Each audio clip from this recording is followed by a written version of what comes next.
ओम नमः शिवाय। भक्तों के समूह ने महात्मा से कहा, महात्मा हमने बचपन से ध्यान को सीखा और हमने ध्यान की 100 से ज़्यादा अनगिनत तरीक़ों की क्रियाएं सीखने की कोशिश करी। बहुत धर्म गुरुओं के पास गए हैं, लेकिन ध्यान है कि उसका हमारे से कोई रिश्ता बनता ही नहीं। हम ध्यान में बैठते हैं, मन भटकता है, मन व्याकुल हो जाता है। अब आपका ही सहारा है, आप हमारा मार्गदर्शन करें। महात्मा ने भक्तों से कहा, कोई ख़ास बात नहीं है, आपको 9 दिन आना है हमारे यहाँ आश्रम, और उसके बाद आपका ध्यान लग जाएगा। बहुत भक्त बहुत उत्साहित हुए और अगले दिन सुबह सुबह सारे भक्त पहुँच गए। महात्मा ने सब भक्तों को जलपान दिया, उसमें फल वगैरह जो भी दैनिक क्रिया की चीज़ें थी, और एक से कपड़े, और उसके बाद महात्मा ने उन्हें एक ही तरीके का जो ध्यान था वो दिखाने बिठा दिया। अब बहुत देर हो गई, भक्त कुछ देर तो उन्हें आनंद रहा, अब उनकी व्याकुलता बढ़ने लगी।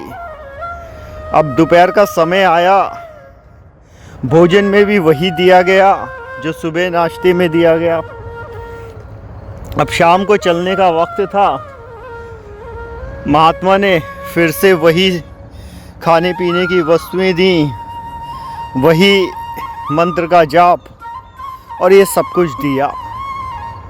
अब रात्रि में जब सोने की बात आई, तब भी एक ही मंत्र का वो जाप करने को कहा। अब कुछ भक्तों को बड़ा अजीब सा लगा, बट उन्होंने कुछ कहा नहीं और वो सोने चले गए। अगले दिन सुबह उठे, फिर यही कार्यक्रम कराया। अब ऐसे 4-5 रोज़ निकल गए, दिन निकल गए, लेकिन जब आखिरी दिन आ रहा था, एक भक्त बड़ा व्याकुल हो गया। वो बोला, महाराज हमें समझ में नहीं आता, आप हमसे क्या करने को चाह रहे हैं और क्या बताना चाह रहे हैं। हम उस चीज़ को इतनी बार देख चुके, इतनी बार उसे सुना, अब उसमें कोई रस रह नहीं जाता है, और वो जो खाना हमें दिया जाता है सात्विक, वो भी अब हमारे गले से नीचे नहीं उतरता, क्योंकि उसमें भी कोई स्वाद नहीं है। हमें से पहले से पता है इसका स्वाद क्या है।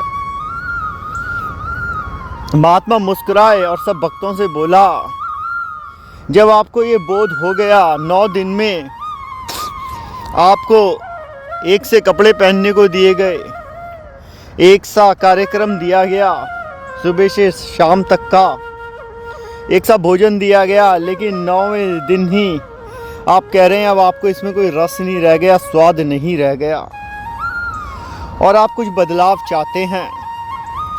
तो वैसे ही ये ध्यान का है।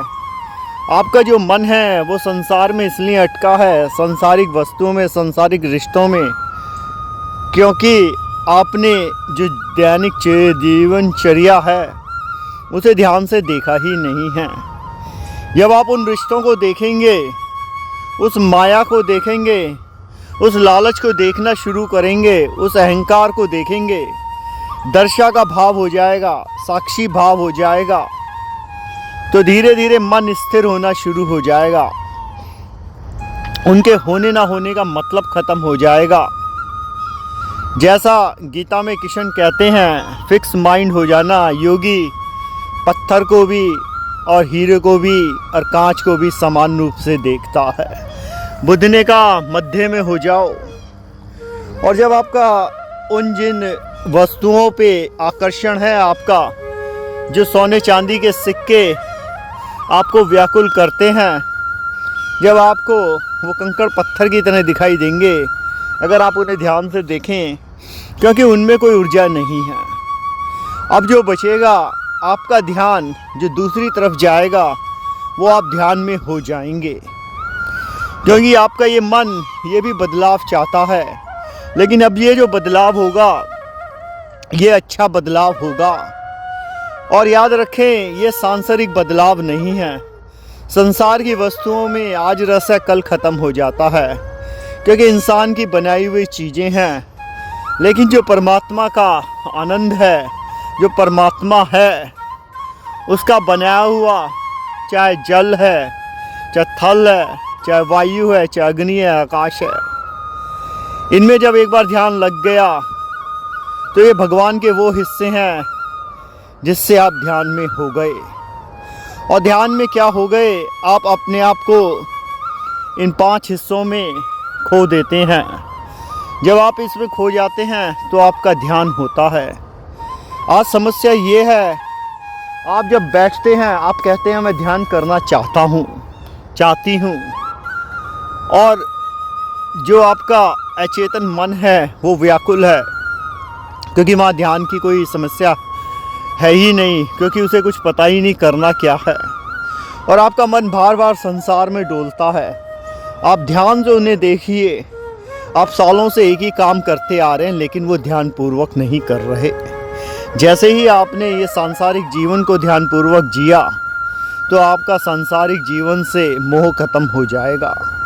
और जब इससे मोह खत्म हो गया तो अब जो शुद्ध बचा, जो आप स्वयं हैं, आपके आत्मा, उसको ध्यान में जाने में फिर कोई दिक्कत नहीं होगी। ओम नमः शिवाय।